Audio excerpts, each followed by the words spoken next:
Hello everyone, welcome to What If Issei Was Betrayed and Got Digimon Powers movie. Before we start, please go support El Hero de la Luz for writing that awesome fanfic.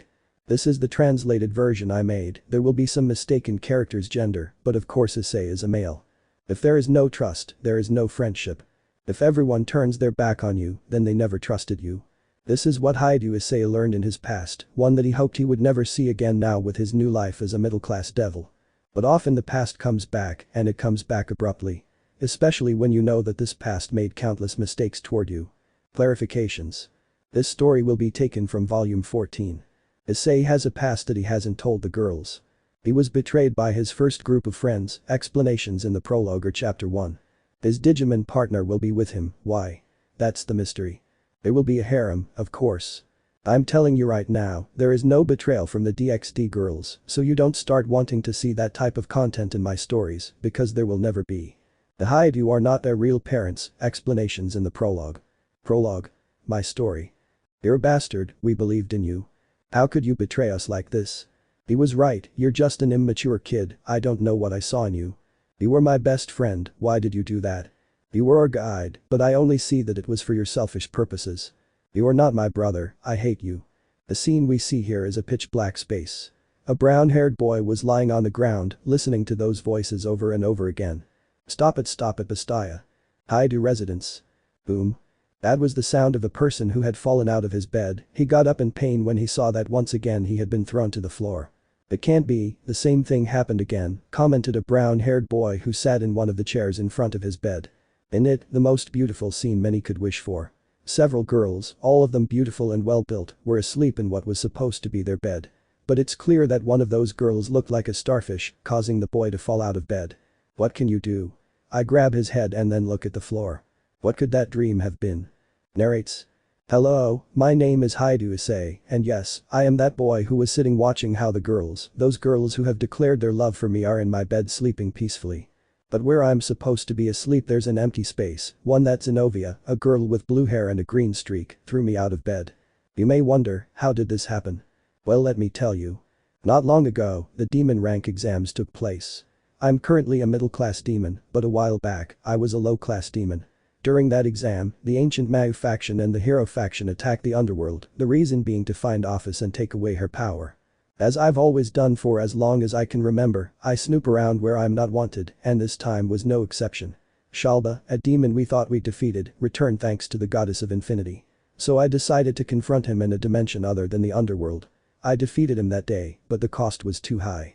I was supposed to die on that occasion because I was attacked by the poison of Samel, the being who was given the power to eliminate dragons and snakes. My body was destroyed by that poison, but my soul wasn't. This was thanks to the former drake bearers giving their souls so I could escape unharmed. The Albion bearer who was within that space, having absorbed its power, also died with them.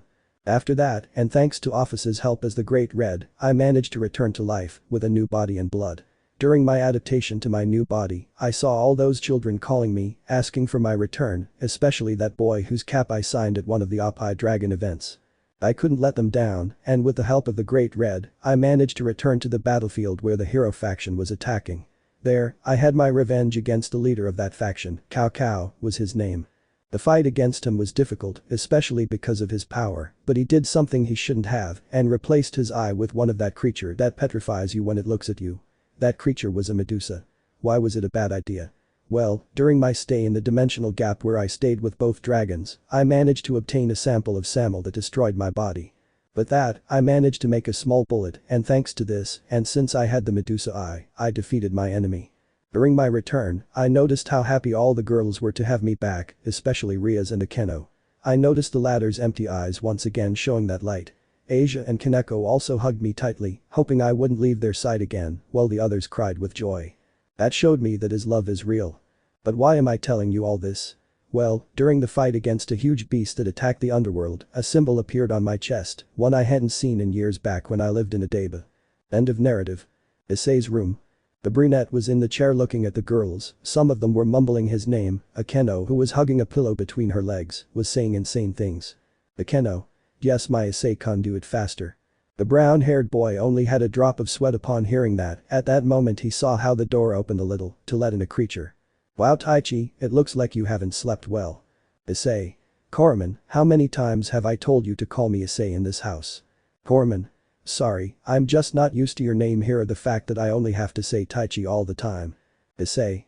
It's your fault, since when you saw me you jumped towards me and repeated my name. Corman. Well, I was excited to see you again. Narrated by Issei. You may wonder what that creature is and why it calls me Taichi. Well, my real name is Taichi Yagami. I'm originally from Adaba, but so many things have happened in my life. Let me tell you what happened. First of all, the creature that is with me is my Digimon partner, his name is Corman, and he is my best friend. At the age of 10, I and another group of kids were chosen to go to a new world, a digital world where extraordinary creatures lived there. Telling you the name of each boy is a bit painful, but before I tell you what happened to them, let me continue telling you. The boys and I arrived at an island. We thought we were still on land, and we searched the entire place for a human who could help us. We never found anything like that. But what we did find was an evil Digimon who wanted to destroy us. His name was Devimon. Thanks to another Digimon named Angemon, we managed to defeat him. During our stay on the island, we met Mr. Genai through holograms. He turned out to be a computer program like the other Digimon. He told us that once we defeated Devimon, we should go find him on the Great Digimon Continent. Upon arriving there, our task was to find our emblems and circuits. These devices were used to store the tags for the emblems we would obtain. But the enemy on duty wouldn't make it easy for us. Edamon, a Digimon at the advanced level, was a major obstacle for us. There we also understood that there are 3 types of Digimon. Vaccines, which are good Digimon. Data, which are Digimon that can change. And virus Digimon, which are basically bad. Anyway, that's where I learned the hard way that you shouldn't always force things, and that happened when I tried to digivolve Greymon, my partner's adult evolution. But I also understood why courage is my badger well, it was. After the fight against Edamon and demonstrating that courage, I was swallowed by a kind of black chasm that brought me back to the human world. I thought we had all returned, but no. They stayed there. I knew I had to go back for them. They were my friends, and I did, but not before saying goodbye to my sister and promising her I would return. After returning for them and meeting the new enemy, he decided to go to the human world as there was still another Digidestined child and he remained in the human world. So, Lord Genai asked us to also come to the world to protect our lost comrade and his Digidestined Digimon. I was surprised that my sister was the chosen girl, and even more so that her partner was Gadamon, a Digimon who was under the command of Myatismon, who was our rival at the time and who defeated us many times. I will never forget the day Hikari received her Digivice and emblem, because that day a good Digimon died. His name was Wizardmon, Gadamon's partner and friend, with which he reached his perfected stage. We thought that everything was over after defeating Myatismon, but we were wrong. The Myatismon reappeared shortly after we defeated him, and with that another problem, since he was a Digimon in the Mega stage. With the help of Angemon and Anguimon, we managed to help Agumon and Gabumon, Yamato's partner, reach that level. Yamato, that boy, just saying his name makes me want to hit him. Anyway, after defeating him and returning to the digital world, we fought the Dark Masters, whom we thought were the last remaining enemies to restore the digital world. But we never thought they were 4 mega-level Digimon, the same level Agumon reached in his Wargreymon form. The fight was tough, as defeating them one-on-one was difficult, especially since Hikari fell ill again in the digital world. In the end, we managed to defeat their boss. That's when the real final boss appeared. The fight against Apocalypse was intense, to the point where the emblems were destroyed, but we still managed to defeat him and thus restore the Digimon. Only there was a change. Before, the time of the digital world and that of the human world were not the same. While in our world a second passed, in the digital world weeks or months could pass. I still don't understand that concept, or well, it probably wasn't understood anymore, because now the time of both worlds run simultaneously. I thought everything was over and with it our adventures in that world, but it wasn't. Shortly after, we found ourselves involved with another enemy, a very powerful one. Its name was Diaboromon, an unknown being that did its thing. It not only damaged the internet and the digital world, but also ours. Yamato and I got involved in the situation once again, and with the help of the others, we managed to defeat it. But the result was that Agumon had to return to the city of the beginning, because he fell in battle. But after this my whole life went downhill. First let me tell you about my friends. In that group was Yamato. I had arguments with him, but he was still a great friend to trust. Sora, that girl was my first love, we had the same tastes, and her character was what attracted me the most. Toshiro was my kohai and a great friend, I could trust him with everything I needed, I knew his knowledge was great for his age. Mimi, that girl, or as I called her princess despite her spoiled nature, was a great friend. Joe, the team senpai, always did the right thing above all else. Being the oldest, he always wanted to protect us, but in the end, he gave his leadership to me. I feel like he resembles a manga character I read. Hikaru, Yamato's younger brother, that boy, despite being afraid at first, proved to be calm and confident, above all. And finally Hikari, well she's my little sister and I will always love her despite what happened. Why am I telling you this? Well, as I told you, they were my friends, and I say they were because in the most difficult moment of all, they turned their backs on me and called me a traitor. Let me tell you what happened. The disaster left by Diaboreman continued and the digital world was revealed, but only to the Adaba region and its surroundings. The government managed to prevent further information from getting out, but there were still consequences, which I didn't know until that day. Flashback. We see the brown-haired boy walking with a soccer ball in his hand. He had finished training on the fields near his house and was notified that Mr. Genai was looking for them at Kashiro's house. Upon arrival, he received hateful looks from his friends. He didn't understand why. Taichi Issei. What's wrong? Why are you looking at me like that? The boy asked confused. At that moment he received a blow from someone he thought was his friend, but this blow was intended to hurt him in a bad way. Yamato. And you still have the nerve to tell us that? Taichi.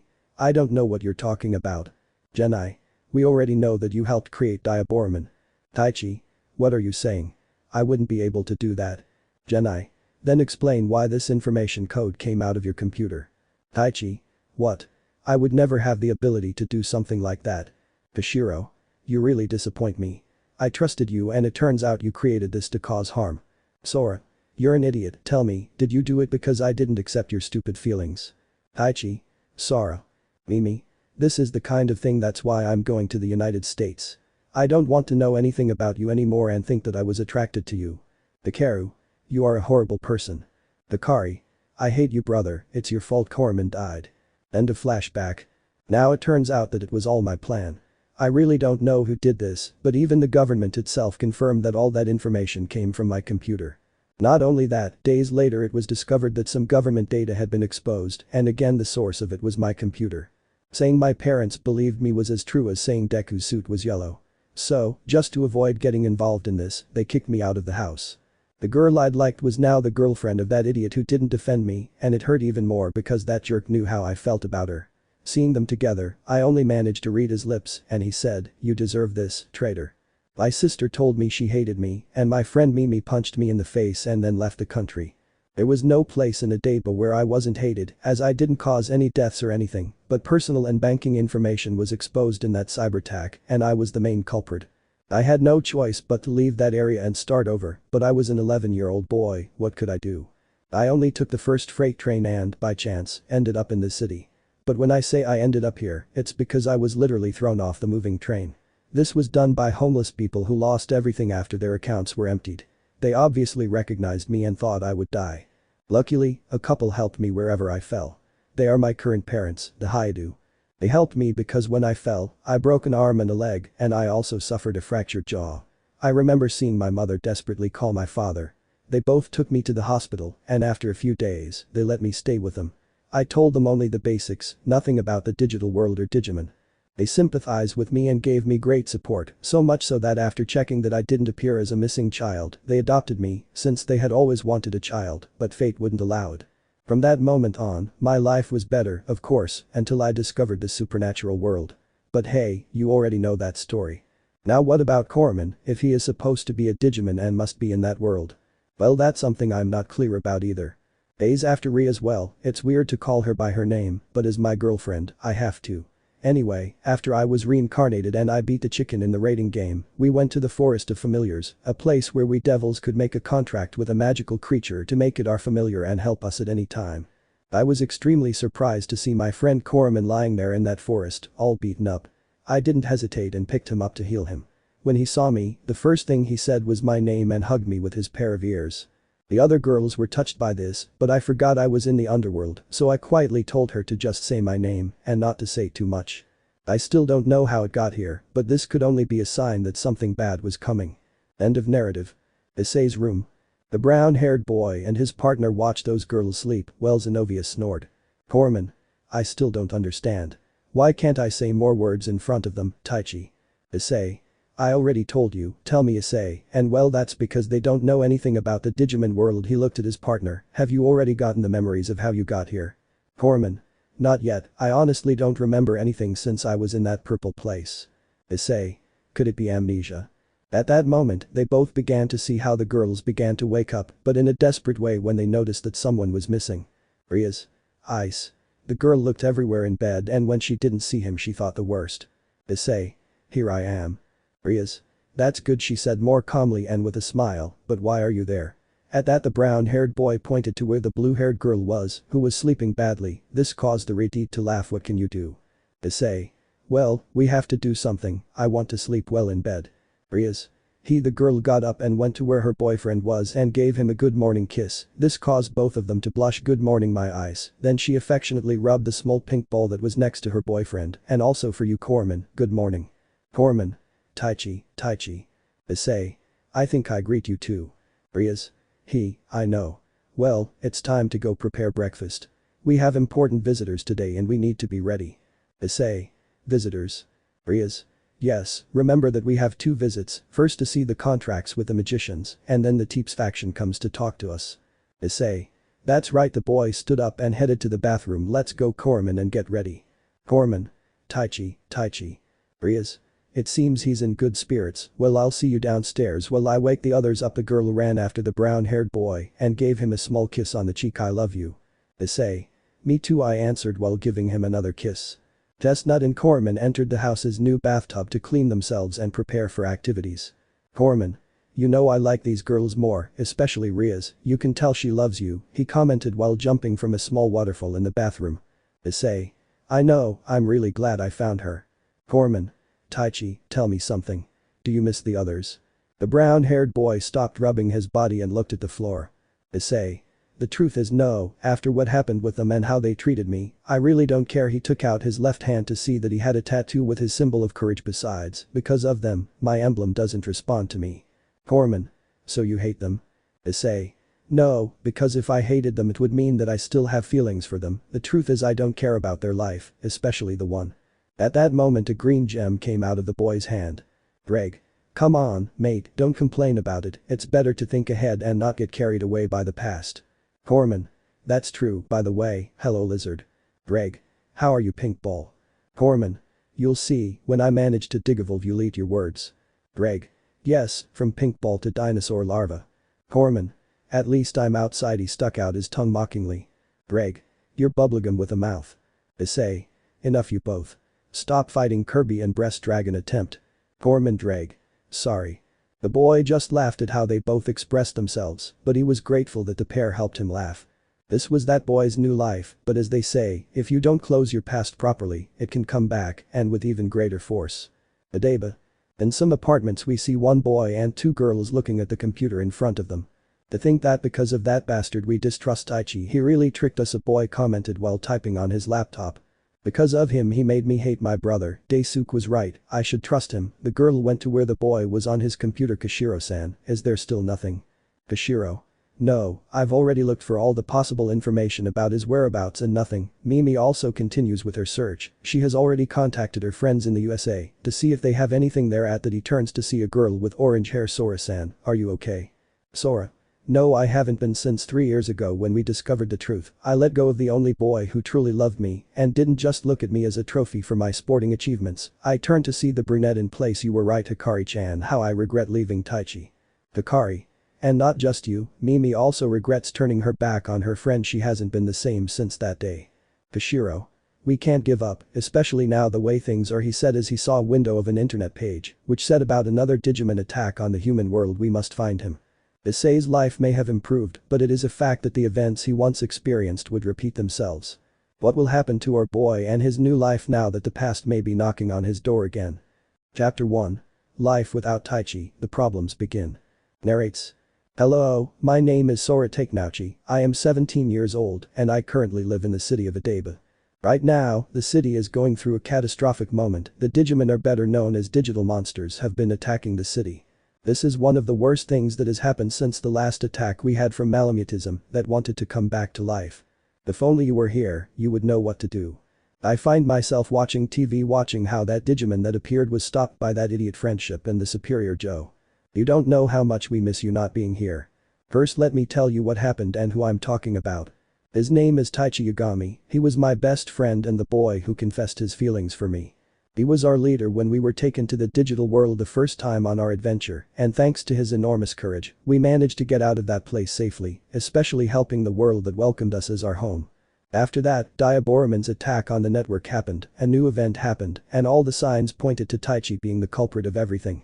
This was told to me by Yamato, who was my support in that moment of weakness, thinking that the boy I liked had used us clouded my judgment, and without thinking I kissed Yamato. He looked at us, and I was actually glad for that. It would be a lesson to him for hurting us like that, and it would make it clear to him that I wouldn't be with a traitor. That was the last I heard from him. Taichi's sister, Hikari, arrived with us and told us that her parents had kicked him out of the house, not caring what might happen, that they wouldn't have under their roof a potential enemy not only for the Japanese government but for the Digimon itself. Because the evidence indicated that he was the creator of that damn Digimon. Of course, this didn't go unnoticed at our school, and all the students learned who Taichi was and what he had done. To say they were happy the traitor was gone was an understatement, as they were glad there would be no more Digimon attacks in the future. All except one, whose name is Daisuke. That boy admired Taichi too much, since, being on the school soccer team, my friend was the captain of it and of course everyone's hero, by winning the 4th year cup. But when he heard everything and that the evidence of Taichi's betrayal was evident, Daisuke yelled at us, telling us that we were Taichi's worst friends and that sooner or later we would regret our actions. I thought, he's just an immature kid, it's clear Yagami is a traitor, I'll never regret seeing the truth every day. I want to swallow my words after we find out the truth. We learned this after Daisuke and the new Digidestin's adventure in defeating Melaniatismon, where their new leader never got along with Hikari, Takeru, and my friends because he knew what they did to Taichi. Iori, Miyako, and Ken were on Daisuke's side, mainly because they didn't know Taichi, and well, they saw through him, who was the Digidestined emperor, that he was actually a kind person. We thought this would be it, that this was the last fight we'd ever get involved in. But how wrong we were. Recently, a threatening message arrived on Kashiro's computer, in which a different Genii appeared before us. This time, it was a computer virus that had declared war on us. Joe saw this as stupid, but his thoughts were erased when he saw Kugawaman attack a nearby building. And not only that bastard spread a video throughout the Adeba area, where he showed how he was the true person responsible for the supposed attack that Taichi had carried out. What's more, he mocked us when he saw that the boy who would be capable of tipping the scales in our favor, we betrayed him in the worst way. But it didn't end there. He also released another video showing Yamato, my boyfriend of 4 years, kissing Daisuke's sister. This, of course, caused the group to break up. I don't know when everything went down the drain. The group of friends we once were broke up. Hikari was the most affected, not only by what she did to her brother, but she was also cheated on by Takeru, by a girl from France who was in her class. When Mimi found out what that corrupted Genii had done, she simply walked away. She blamed herself for hitting Taichi, especially because she told us she liked him since Edamon. He simply hit Takeru and Yamato less severely, but they still blamed each other for what they had done to Taichi. Do focused better on his studies, just like Kashiro, in order to try to forget what they did to his friend. We tried to get by, but just looking at Daisuke and his friends reminded us that we would regret everything. Regarding the Digimon attacks on the human world, they have been constant. The Japanese government asked us to help in any way possible, especially for Taichi to return to address this issue. But they took it the wrong way when they learned his parents had kicked him out of the house. As such, they weren't punished, but their pockets are now being affected by the tax bill. The mission we were given, in addition to fighting those Digimon, was to find Taichi. That was 3 years ago, and we haven't heard anything from him yet. Regarding the search, when we were assigned it, Daisuke took a stand and said he wouldn't collaborate with the others, except for his current teammates, with the exception of Hikari and Takeru, for his words were clear. I would never work with traitors who hurt their friends. That's been our life since Taichi left, or rather, since we kicked him out of our lives. End of narrative. The orange-haired girl looked at the screen while touching some googles that hung around her neck. Hashiro. I can't believe attacks have increased in the real world. Hikari. I know, if only Agumon were here we could have found my brother faster. You know that it won't be possible because of them either. Said a girl with dull hair, she was wearing a different uniform than Hikari's, this one was blue with a black skirt, a sign that she was in high school. Sora. Mimi-chan, you shouldn't blame them or us. Mimi. I know, if we hadn't said all that about Taichi-kun, Lung and the others wouldn't have attacked Koromon in the town at the beginning. Hashiro. The strangest thing is that we have no idea where he went or if he's still in the digital world. Sora. What do you mean? Hashiro. Well, I didn't want to worry you all, but a few months ago other entrances to the digital world appeared.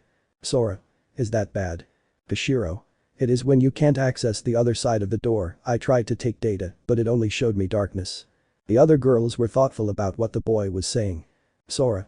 That's weird. From a drawer he took out a Digivis that was completely turned off and which had a mark "I hope we find you as soon as possible." Out of nowhere an alarm went off on Kashiro's computer, displaying an emergency signal. "Kashiro? It's from the digital world, we must go now." "Girls?" "Yes." Without further ado, the four of them crossed the door to the digital world, taking Taichi's Digivis with them. The cult club, Kuoh. In the club room we see a pile of papers that filled that room. The boys who belonged to the club looked at the documents he had, since not long ago the meeting with the magicians had ended. "Rias? Well, you heard me, my dear. We must carefully check each page and know which mage we should make the contract with. We must think carefully, since our reputation hangs in the balance." Issei. "Wow, that's a pain," he commented while petting Corman. "If I choose the wrong magician, it won't only look bad on me, but also on the Gremory family." "Ravel. Exactly, that's why, as your manager, I'll make sure to choose the best prospect. It doesn't just have to be a highly talented magician. He or she has to have a good present or a bright and promising future." Issei. "Although if it were a girl it wouldn't be bad," he commented with a somewhat mischievous smile. Rias. "Well, we'll see about that. Please Ravel, I'm leaving Issei's contract with you, Akeno, and I will take care of the rest." Ravel. "Don't worry," she put on a military pose. "I, as one of the daughters of the respectful Phoenix clan, will watch over Issei-sama's future. The young master must leave a good impression." Hearing this last thing, the Redede blushed while putting on a smile. Issei. "Again with that word of young master, what does that mean?" Akeno. Ara, it's a little secret Yufufu," she commented while her gaze turned to her king right butchu. Rias. "I'll tell you that later," she commented and then looked at her bishop who had a few leaves in his hand. "Gasper, it's time to get ready for the visit." Gasper. "What? Is it today?" he asked with great concern. The nerves were evident in the damper. Rias. "Don't worry, we'll be here to help you," the girl replied, hugging her little brother like a big sister.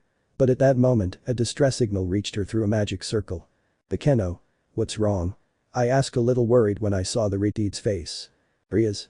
"They are asking us for help in the family forest. It seems something is attacking that place," the girl said seriously. "My brother asks us to go see what is happening." Akeno prepares the circle. Akeno. "Understood," said the girl who began to create the circle quickly. The others were hesitant because it was rare for someone to attack that place or for a family member to lose control, but for some reason one boy had a bad feeling. Forest of relatives. The Gremory family quickly arrived at the scene. When they reached the entrance to the forest, they noticed that it was on fire. The destruction of the area was evident. Rias. "What happened here? I don't see the manager anywhere." The others were surprised by what was shown. At that moment a pile of leaves began to move. This caught the attention of a person. Asia. "One Isama, over there," I point to the spot with movement. The others ran to see the place where the blonde pointed, and after moving several branches and rocks that were there, they noticed that buried among all this was a cap that they recognized. Issei.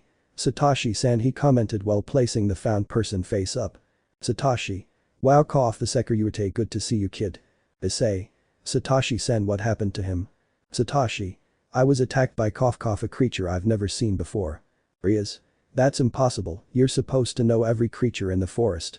Satoshi. "I know, but I've never seen this being." Hiba. "What was it like?" Satoshi. "It was a man wrapped in flames." Upon hearing this, the brown-haired man's eyes opened wide. The strangest thing was that he spoke and said one thing.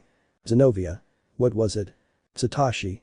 "He said he challenged Corman." The others were amazed and saw the pink ball that was on top of the brown-haired boy's head to let the coward out. Akeno. "Rias, it's better to let him rest." Rias. "You're right, Kiba, please take him home. Kaneko, help him carry Satoshi-san." Kiba. "Kaneko. Understood butchu." Rias. "The rest of us, let's go find that person I'm talking about. We'll go in groups." Akeno and Asia, Roswis and Zenobia, Gasper, Ravel and Irina. The boys nodded at what was said. "Ice, you and I will go." Boys. "Understood." Without further ado, the boys separated according to the group order given by their president and began to inspect all the burned areas. Rias and Issei walked while looking for signs of that being that had appeared. Rias. "Why would he look for Corman?" Issei. "Why do you think she's looking for him?" Rias. "Well, Taichi is the only word she says. I think he's the one she's looking for." Issei. "Well, that may be true, but careful." The boy shouted as he saw a huge flame heading towards them. He took his girl to carry her and avoid the fire. Rias. "What was that?" "You finally appear," coward commented that being, looking angrily at Corman. "Quickly digivolve and entertain me." Issei. "A merriman." Rias. "Do you know him?" I asked with great doubt. Issei. "It's a long story." Merriman. Don't ignore me Corman, fight me. Corman. Damn, why does this guy appear right now? Issei. Do you know this Merriman? Rias. Wait Corman, can he talk? I asked, surprised seeing him speak. I only thought he said one word. Corman. I'll explain later, I can only tell you that before I got here I. Issei. Try to remember.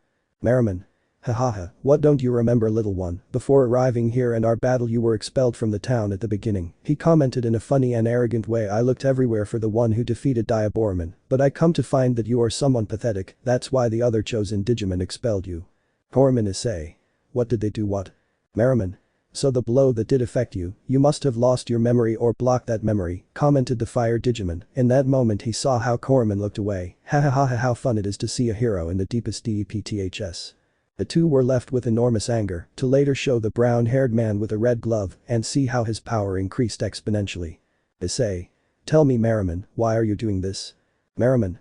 I only follow orders from Genai and another being that no one knows in Digimon. Issei. Genai? Rias. Who is that? The brown-haired boy turned to look at the girl, who was really unsure about what was happening. Issei. I promise I'll tell them everything, first we must. Oh no, not this time, the brown-haired boy commented as he threw a ball of energy and it hit his rival's fire. This isn't supposed to affect the real world, but what happened? Merriman. It's something that being gave us along with Genai's help to cause harm to the human world. Issei. Tell me, what did Genai order you? He asked as his armor began to cover him. Merriman. I don't know who you are, but if you interfere I can finish you off, he commented as a large flame gathered in his hand. At that moment the brown-haired boy launched himself at that Digimon to start a body battle, but he couldn't get close to it. Issei. I have to be careful, I might get hurt and something really bad might happen. Merriman. Come on Corman, are you really that cowardly to let this bag of bones fight for you? Greg. Hey, don't insult the gumball. Hearing that the Digimon stopped his attack and looked towards the jewel. Merriman. What is that? Issei. Something that doesn't concern you. Merriman. Anyway, if you're not coming to fight Corman, at which I create a huge ball of fire I'll make you. He quickly sent his attack, but instead of going towards Issei, it went against Rias, who was in shock seeing all of that. Rias. What is that? Digital world. The four boys who went to see the emergency call looked around in bewilderment. It was a forest with a black and ash-like appearance around it. Sora. What happened here Piemon? Piemon. This is Genai's responsibility. The Kari. That guy again, now it was Gadamon. Gadamon. When we got here we saw Merriman surrounded by dark energy and it started attacking the whole place. Sora.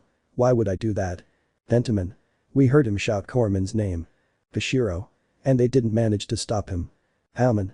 We tried, but the dark energy surrounding him gave him the power of a perfected Digimon. Mimi. Dark energy. Kashiro. It must be the same energy that screen transmits. The boy pointed at one of the portals to enter the digital world. This is the portal I told you about, girls, where Corman. Sora. I understand, but how did this happen here? Piemon. You don't know, but you know something Sora. Sora. What's wrong? Piemon. This was the forest where we last saw Corman when we were looking for him to apologize for. Mimi. Please stop, don't remind me of that. The others were sad to remember what they had done to their friend's secret love brother. At that moment Sora's pants pocket began to glow, which surprised the others. Sora. What's wrong? I asked the air when I saw that Taichi's Digivice was shining. The Kari. That's. Mimi. Taichi-kun's Digivice. Suddenly the Digivice released a light from its screen, which shone directly onto the entrance to the other world. Kashiro. It's activating the gate to the digital world, he said in amazement. It might be reacting to Taichi's energy. The others were amazed, but suddenly the Digivice quickly separated from Sora's hand and flew towards the screen. Kashiro. We must go after him. The girls ran, but it was too late. The Digivice had crossed the door and saw how the entrance was sealed again. Kari. What happened? Kashiro. It isn't, but this only means one thing. The girls turned to look at him as he took out his laptop and from it a cable. Taichi is alive. Forest of relatives. We see how that fireball was reaching where the Redeed was, who already had a barrier placed when she noticed the attack. Issei. If I don't arrive in time something bad could happen to Rias. At that moment a pink ball arrived in front of the Redeed, who had a determined face. Corman. I won't let them hurt her. At that moment he remembered the good times he had with the occult club. Despite only saying Taichi, I will protect her. Issei. Corman. Suddenly a light began to surround the small pink ball, and in Issei's hand, something had appeared that he hadn't seen in a long time. Corman. Digivice 2. Suddenly the Digimon's figure began to change shape into that of a reptile. Agumon. Greg. Buddy, look at your hand. The chestnut-haired boy listened and noticed that in his right hand was the artifact he had used as a child during his adventures. Issei. Quick Drag, recharge some energy and transfer it to the Digivice. Greg. Understood. Boosted, boosted, boosted, boosted, boosted, boosted, boosted, boosted, boosted, boosted, boosted, boosted, boosted, boosted, boosted, boosted. Transfer. Issei. Now Agumon. Agumon. Agumon Digivolves 2. Agumon's form changed again, now becoming that of a large dinosaur. Raymond. Rias was stunned as she watched how the tender ball she was carrying in her arms was now a huge dinosaur. However, the brown-haired boy was surprised to see that his companion was surrounded by a strange crimson-colored energy. Issei. What's wrong with him? Greg. That's my fault, the dragon commented, but in a cheerful way. When I gave him my energy, it permeated his evolution. Merriman. So you are one of the chosen children, he commented upon seeing that in the brown-haired boy's hand was a Digivice. Raymond. Don't get distracted, your fight is with me. He closed his snout, inhaled a large amount of air, and then released a huge ball of fire mega flame. Merriman. This will be simple. He tried to stop his enemy's attack with his hands, but at the moment of making contact he couldn't stop it. What's going on? Without saying anything else, he was sent flying thanks to this attack. Raymond. That was for wanting to attack Taichi's girlfriend, now this is for the beating you gave me a while ago. He charged another attack similar to the one from a moment ago, which caused Merriman to fear, but he still couldn't react in time. Merriman. Damn. Hit by the second impact, he flew toward a monitor in the middle of the forest. The chestnut tree, which flew behind him, remained standing there. Issei. How is that possible? That shouldn't be here, he said in shock upon seeing the screen, which lit up a portal to the digital world. His shock was so great that he didn't notice when the Digimon entered the screen. The brunette managed to react when he saw its foot enter. Issei. I got distracted, he said to himself as he went down and saw that he couldn't open the portal. This is really strange. Digital world. The boys stood in front of the door and saw if they could somehow open it. Fashiro. Come on, I know I can open it, he commented while typing like crazy on his computer. At that moment the screen lit up. If you careful. The girls moved aside just as he did, only to see a figure enter from that spot. The boys became alert when they saw that a Merriman had arrived from there. Piemon. Be careful, Sora, this was the one who did all this damage to the forest. Merriman. I almost missed her. I didn't notice I was surrounded as I was looking at the ground. I should tell the what a welcoming committee. Sora. Don't move, he commented seriously while showing his Digivice. I would have to say that, said a hidden voice, which the children froze upon hearing. Long time no see, my chosen children. Fashiro.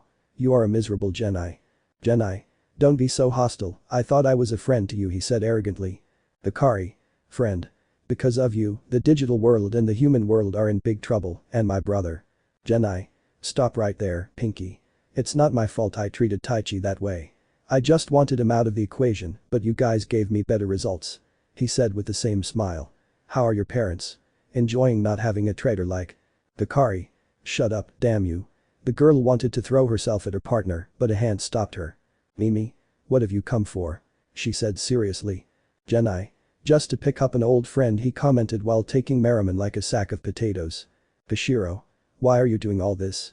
He asked seriously while looking with hatred at the brown-haired boy in front of them. Genai. You know, I realize that this world and yours must be reformed, and for that I have already found excellent allies who share my vision of the world. Sora.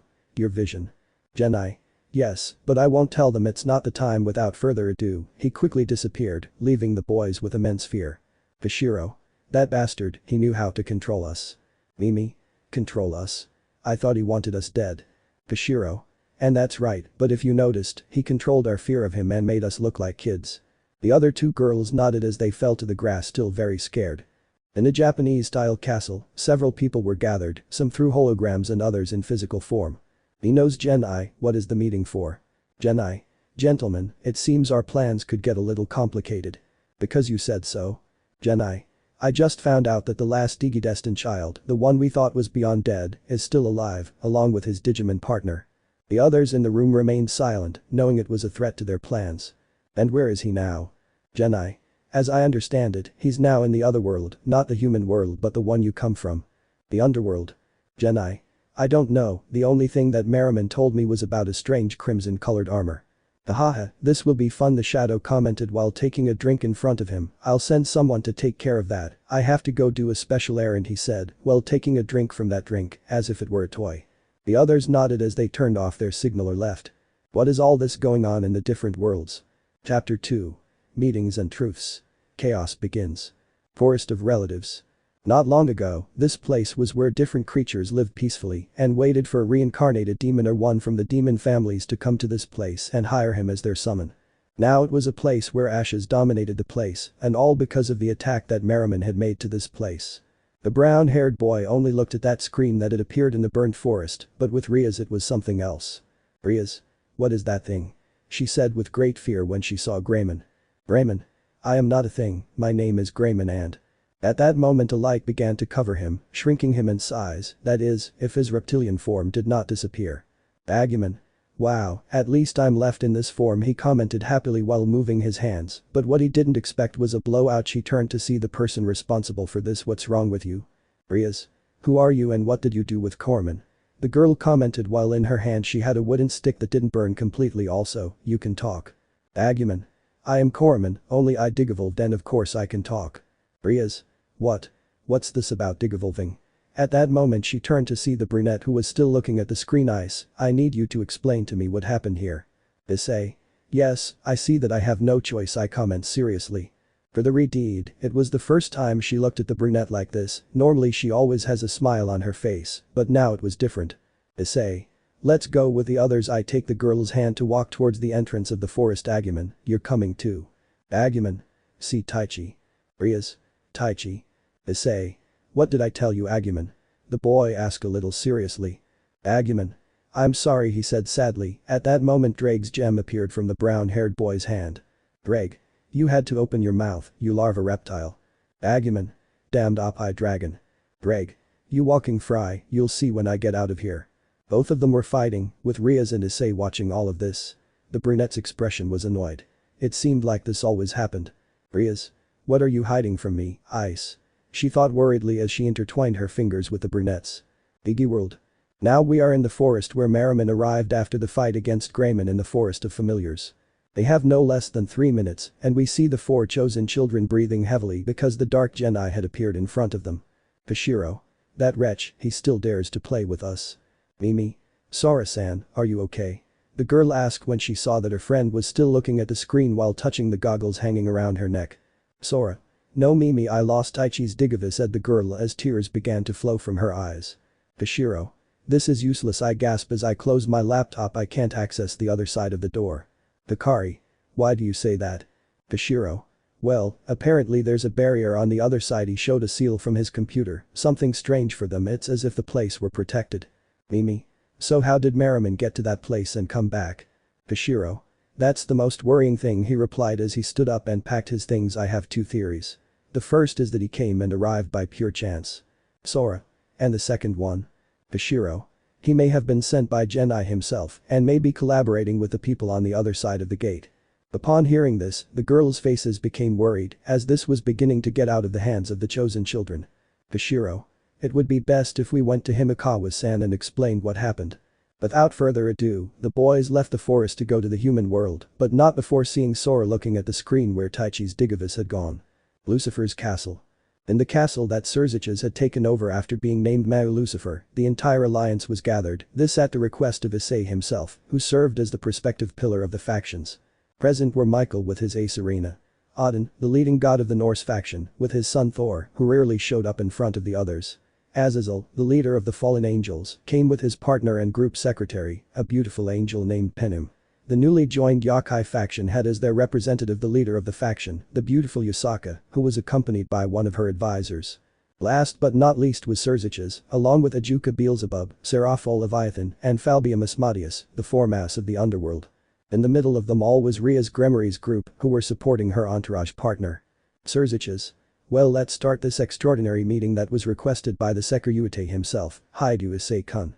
Issei. Thank you, first of all, I greet everyone in the room, he bowed. The fact that I asked you to gather is because of an important matter that happened recently in the Forest of Familiars in the underworld. Isaka. I see that beautiful forest had a devastating attack. Azazel. And was the person responsible captured? He commented with some sleep in his voice. Issei. In fact, that's what I want to talk to you about today. The brown-haired boy stood up from his seat to be in full view of everyone. Have you ever heard of the incident that happened in Adebo almost 7 years ago? The others looked at the brown-haired boy with great doubt, except for two, who looked up. Ajuka. You're talking about the digital beast incident. Azazel. The fights that took place in that city over creatures that had never been seen before, he said seriously. This surprised the others as they saw that the fallen one was paying more attention. Issei. Exactly. Sirzechs. Wait, do you even know what that topic is about? Ajuka. Well, as someone in charge of technology development, I must be aware of the developments that are made in the human world. Azazel. But what does that event have to do with what happened in the past and what happened now? Auden. Wait, Brad, how do you know it's that thing? Issei. Well, it's something that no one knows about my life before arriving in Kuoh. Rias. Arrive. Issei. The truth is that my name is not Hyoudou Issei. This name was given to me by the Hyoudou to hide who I really am. Rias. Ice. Sirzechs. Okay, so who are you? Issei. My real name is Taichi Yagami, said the boy seriously. Azazel. You are one of those children who participated in the events in Adeba, right? The brown-haired boy nodded. Seraphol. Please tell us what all this is about, both who you are and this Digimon stuff.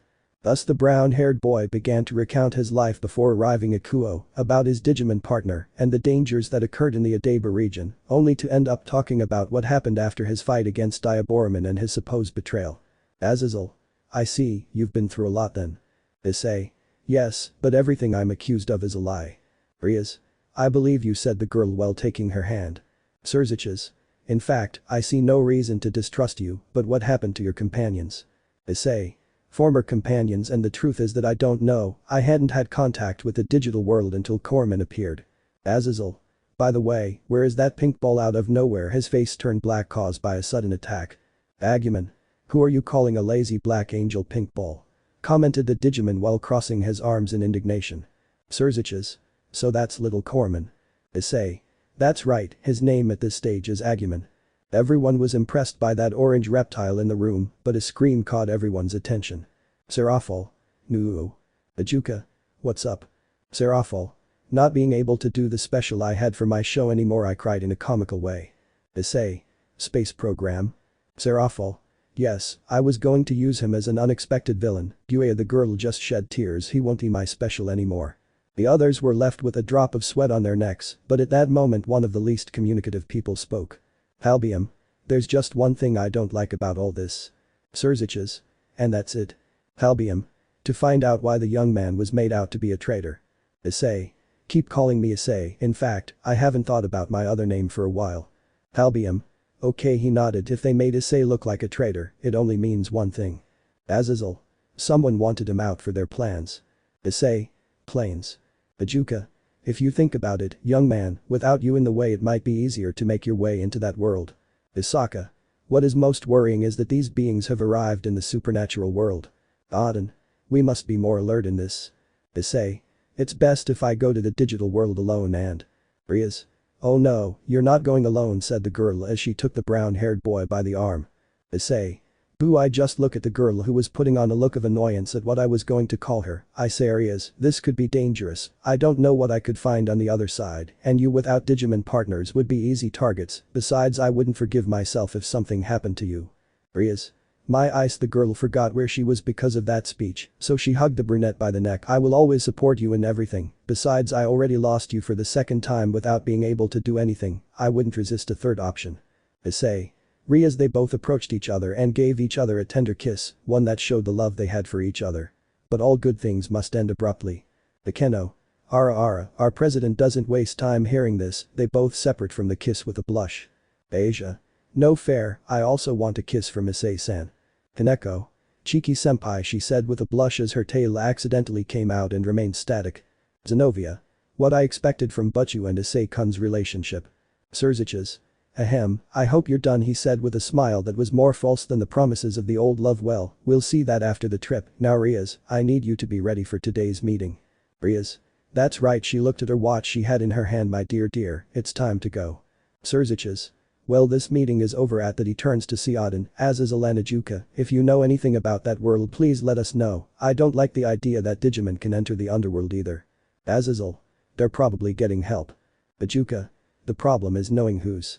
Without saying anything else, the others left the place and returned to their activities.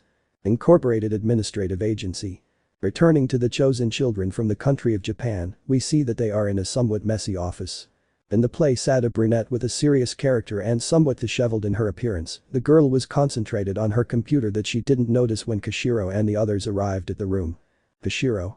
Himikawa-san, I hope I'm not interrupting your work. Himikawa. What do you need?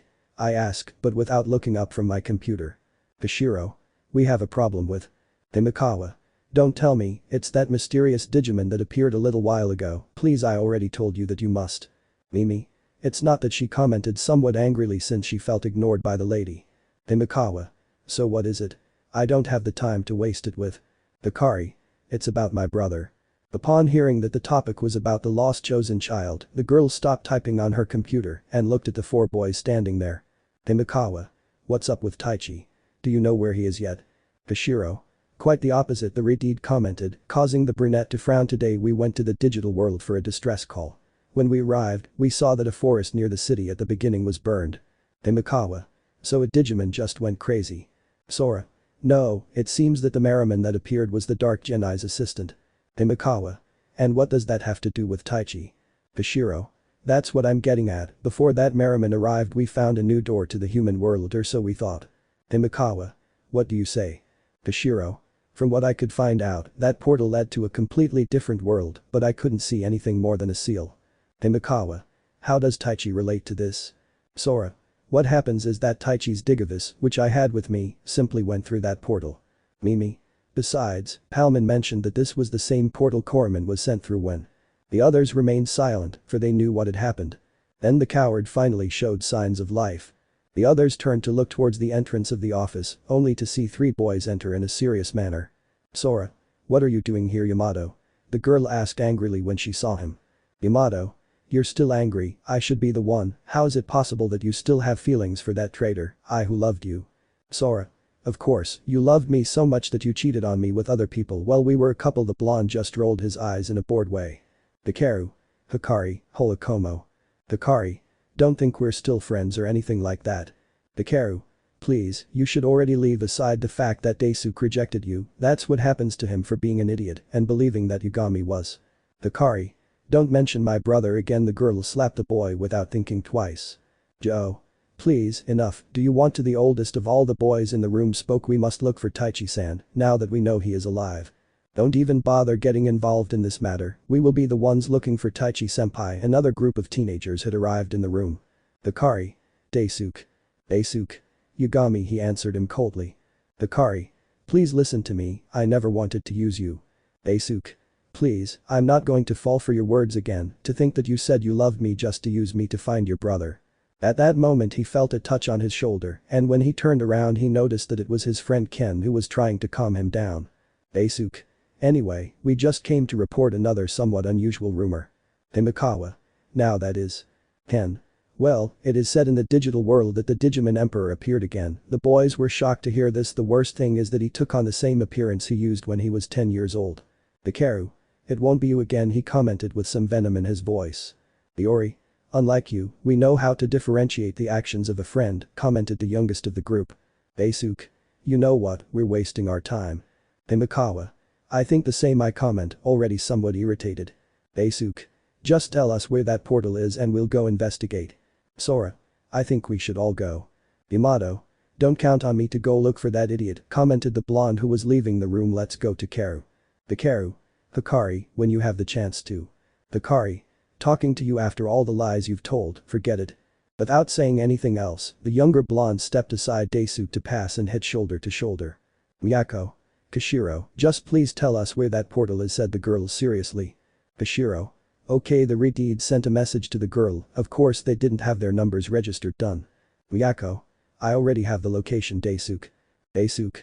Okay, time to go. Giving the signal to his team they left the room, but from one moment to the next, he was taken by the hand by Hikari.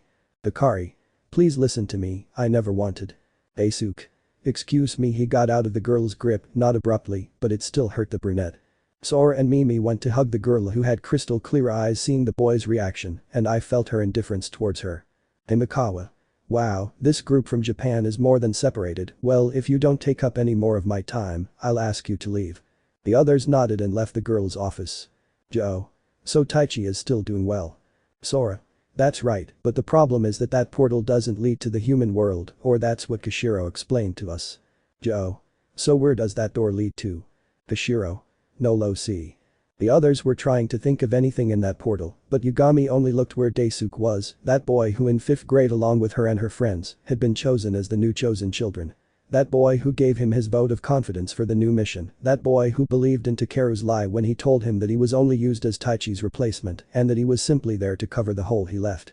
The same boy who unintentionally hurt him at the worst possible moment by telling him that she was only using him to search for her brother at a time when the darkness in her heart had won. The girl only looked at the one who always wanted to cheer her up and make her see the light again, but due to circumstances, he was never going to achieve it. Hikari. Please don't go. In a castle deep in the underworld, there was a white-haired man sitting in a rather large chair.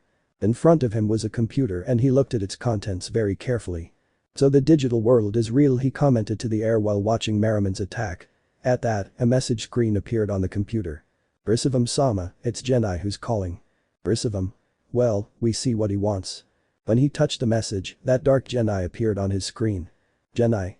Brisavum, what did you think of the spectacle that Merriman caused in your world? Brisavum.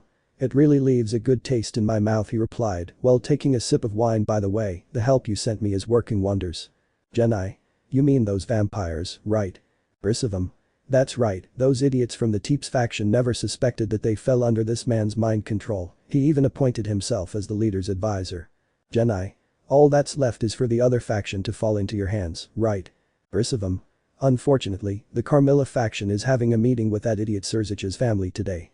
They're planning to give one of the girls dear as payment for what that puppet we have on us is asking for. Genai. What do you think if we send some other friends to reconsider who they should talk to? Brisavum. That sounds perfect to me, demons aren't prepared for this kind of attack. Genai. I just want to know if that threat is still alive. Genai. Sounds good to me, then I'll send you a couple of Digimon under my command. Without further ado, the call ended, and then I saw how the screen lit up and an ogre-looking being appeared, next to it a round being that only had the extremities of its arms, its head was protected by a spiked helmet. Ogreman. Well, I have come to help on behalf of Genai Ogre. Pukemon. Tell us, who should we attack? Ogreman. That will be easy for my ogre. Pukemon. Same here. Brisavum. Well, I hope you have fun with them. I turned to see the person who was next to him. Euclid, please take our friends to the DxD group. Euclid. Understood. Without further ado, the three disappeared from the place, leaving the white-haired man with a glass in his hand. Well, we better start reviving old lizards. All of the occult. We found ourselves in the occult club room, where Rias could be seen sitting on one side of the room. Behind her was her entire peerage, along with Issei's familiar, or rather Agumon. On the other side was a girl with a small, slender body, wearing a beautiful Victorian-era dress. The girl had a neutral, elegant face, but above all, she kept staring at the brunette with some annoyance. Rias. So Miss Ilmenhold, how can we help you? Ilmenhold. I'll be direct with you, I need Gasper Vladi to come with us. Rias. And why should I if the reason can be known? Ilmenhold. Well, the new leader of the Teeps family requires your presence, the girl commented seriously, while she gestured for more tea. Rias. New leader? I thought the Teeps faction was patriarchal. Ilmenhold. We really don't know anything about the other vampire faction or how it is constituted, but the advisor from their side came to our house to order Gasper's return to his faction. The boy was looking at his computer since the guest arrived at the moment he was making a contract through his monitor. Gasper. I don't want to go, I'm not welcome in that home. Ilmenhold. You have no choice, I comment with some annoyance. The orders were clear that your return is imminent, or there will be a war between both factions. Rias. I'm very sorry, but I don't intend to expose my dear because of the fight between the families. Same here, ogre. All the kids turned to look at the voice that spoke, to notice that they were in a pocket dimension. Rias. What are you trying to do, Miss Karnstein? She asked seriously while the others assumed an attack position, but our brunette changed his face to a serious one because he recognized the voice. Ilmenhold. This isn't my business. The girl also quickly stood up from the spot. Who are they? We are just messengers sent by Miss Valeri, and her advisor commented the Digimon in the form of a sphere to remind her that she must give up and surrender her faction to be one. The brown-haired man, seeing both of them, quickly stood in front of them while making his glove appear. Issei. What are you doing here? Ogreman, Pukemon. Ogreman. Wow, ogre, I think we're more famous than I expected, ogre. Pukemon.